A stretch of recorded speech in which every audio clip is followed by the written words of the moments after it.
what type of things need to be checked to prevent injuries when you are allowing people to play. Free of debris is of course very important. As I said, water needs to be thrown out, and team officials' responsibilities. Extreme temperatures, I told you that cooling mechanism is very important, and the chances of hypothermia, excessive heat and retaining, can cause problems to the people.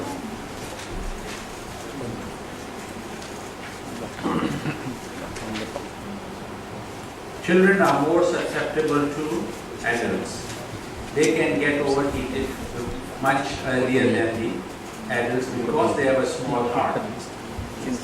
And their cooling system, throwing blood to the skin. You can also see children don't have too many hairs on the body. It's because their follicles are not opened yet. So they cannot produce too much of sweating so that the hair can cool them down faster. And each children is different, and you should not train and expect them to do the same workouts that you may have other people to do it. Exercising in the climate, if you know and you call the meteorological department, they will tell you for 1 month the expected temperatures for that place where you are training people, and you could design the timing. I'll do very early in the morning for my school, and then very late in the evening if it is very warm and it's going to be no rain. On the rainy days you have to be careful about the surfaces, so you would know and you could plan well, better for all the children, and the type of attire they should wear during those sessions to prevent such overheating and climatic problems. Other people feel that they should take a lot of salt in the drinks when they are training in the heat, and that's a wrong concept. Plain water is the best, and after training session, drink and eat what you like, but not before and during. Before, plain water, during also plain water, but cold, 10 degrees centigrade. Drinking sports drink is a good idea, but that is carbohydrate sports drinks only, not the salty isosport or Wilson. Doesn't help. It may cause more problem to your body. So after the game, yes, you can drink all these salty drinks. But during the game, plain cold water and sports drinks, which are carbohydrate drinks like Gatorade or isosport, they are specially made to be.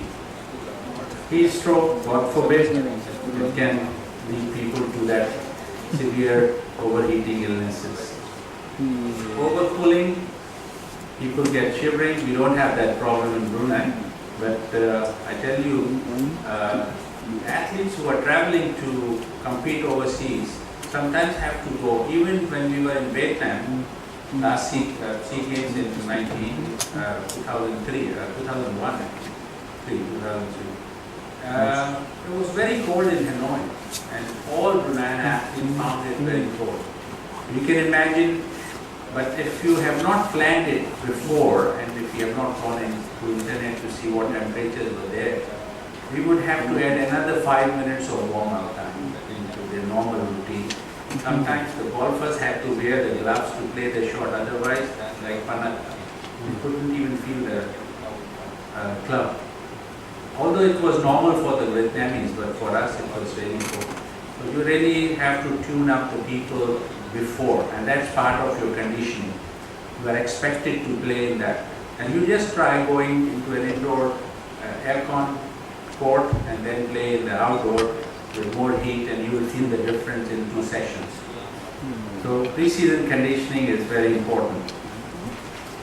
This is a picture of Beduri Bank World Cup in Brunei. I took it from the finalist badminton player. She had a major ligament injury with no operation. She was still wearing an ACL brace,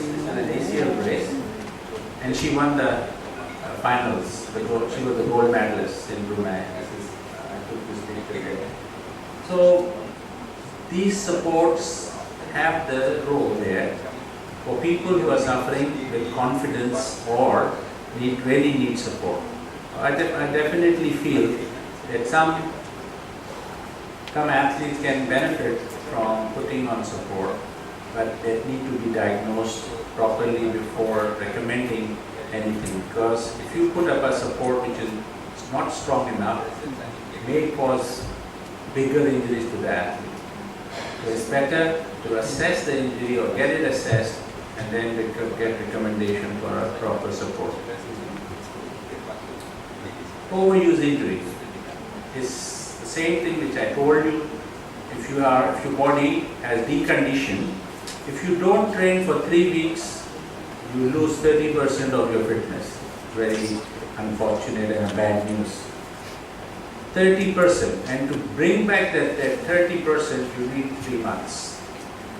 You can't get it back in 3 weeks. Although you lose your 30% fitness in 3 weeks, but to bring it back, it would take you 3 months minimum of vigorous training of 4 hours per day, 3 to 4 times a week.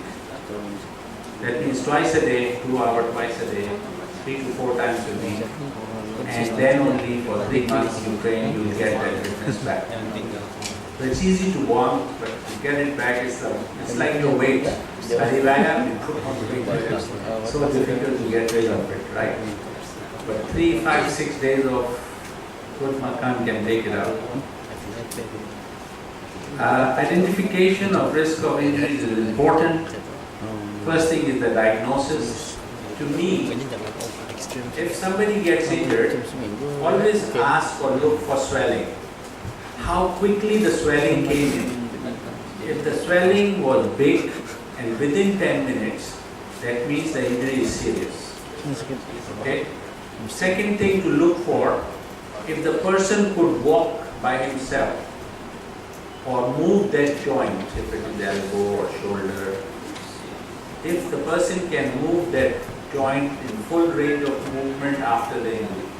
If the person can move it, means it's not serious. You don't have to panic at that stage. But if the person cannot move the joint at all, that's a serious sign. With immediate swelling, the two things now. Immediate swelling and the joint cannot move, or that part of the body cannot move. And that's the sign of serious injury. Whenever you are looking for, to ask for these two. Intense pain sometimes wither away. Recent PSR, Mr. Sukan Ramaja, I got a call at 6 that in the stadium the girl has fallen off the staple and has dislocated the shoulder. Everybody was panicking. It was quite late in the night, I think 6, 7, 8 o'clock. I said, okay, send her to the hospital, put the ice pack on it, and then send her to the hospital. I'll go directly to the hospital. When I reached there, I had a look at her. There was no swelling. There was a serious bruise on it. No bleeding, but a bruise. And I asked her if she can move. She said, no, it's too painful, and she was very tight and all that. But the joint was quite okay. So the doctor came. I said, please do the X-ray. But I think there is no dislocation. But the previous diagnosis was that she had a dislocation. She didn't have a dislocation. But luckily, when the X-ray was done, everything was normal, and she was given ice and some painkiller. Next day or day after, she competed again. So important thing, how the injury occurs. If anybody has seen that happen, is very important. Then always ask for the sound. Did you hear a sound when the knee got injured? If there was a big pop sound or big sound, it means it's a serious injury to the knee. Sometimes there is no pain, but big swelling or big contact can tell you that there is a serious problem. Again, another thing to look for, because I spend more time diagnosing it than treat it. Treatment is quite simple, but to diagnose it correctly is more difficult. So spend time and write a lot of questions, take a lot of history before sending the person to the doctor or to the healthcare professional, physiotherapist, anybody. Because your story will tell us more. Most of the time athletes don't end up in my clinic. This is after a few months that they come. And I always ask them, okay, let's go to the day when it happened. And I normally ask the full story. Give me every detail what I've just told you. What exactly happened? Were you carried off the pitch or you just walked off the pitch? Was the swelling very fast and did you hear a sound? Because that only can give me the full idea of the gravity of the damage done to the joint or to the body. Unless I do that, so that's why it's important to watch when you are with the children or training people, if at all there is an injury. Effective diagnosis, treatment, rehabilitation.